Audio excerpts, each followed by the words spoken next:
Assalamualaikum warahmatullahi taala wabarakatuh, sahabat Al-Quran.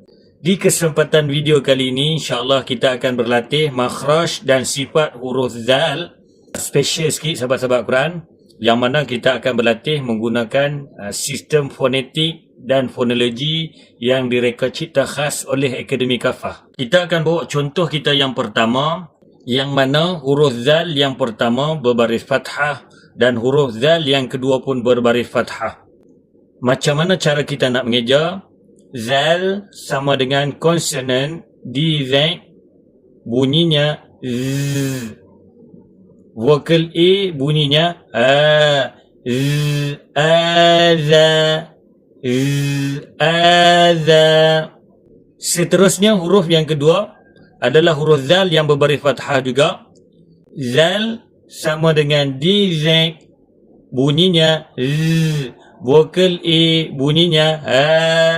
Z, A-za, Z, A-za. Okey, kita gabungkan kedua-dua perkataan sahabat-sahabat Quran. Za-za, za-za. Zal ni kita kena keluarkan kepala lidah kita. Okey, kita kena keluarkan kepala lidah kita kerana makhrajnya hujung lidah bertemu dengan hujung gigi kacik atas. Za-za. Dan sifat kepada huruf zal sahabat-sahabat Quran, yang pertamanya adalah jahar. Nafasnya tertahan. Jadi kita tak boleh keluarkan nafas. Dan sifat yang keduanya adalah rokhawah. Yang kita buat ni sahabat-sahabat Quran adalah bunyi suara rokhawah lah. Okey, baik sahabat-sahabat Quran.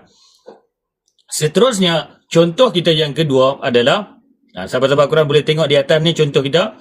Contoh kita yang kedua adalah zal yang pertama berbaris fathah bertemu dengan zal yang kedua berbaris kasrah. Okey, seperti biasa kita tukar dulu sahabat-sahabat Quran. Zal sama dengan D-Z, bunyinya Z, bunyinya Z. Vokal A bunyinya A. A, Z, A-za. Baik, huruf yang kedua, zal berbaris kasrah. Okey, kita tukar dulu. Zal sama dengan konsonan D-Z, bunyinya Z, Z. Baris bawah membawa vokal I. Okey, kita gabungkan sahabat-sahabat Quran.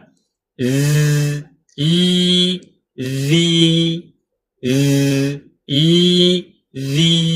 Okey, boleh tak sahabat-sahabat Quran? Okey, kita gabungkan kedua-dua perkataan ni. Zazi, Zazi. Baik, perkataan kita yang terakhir adalah perkataan yang ketiga.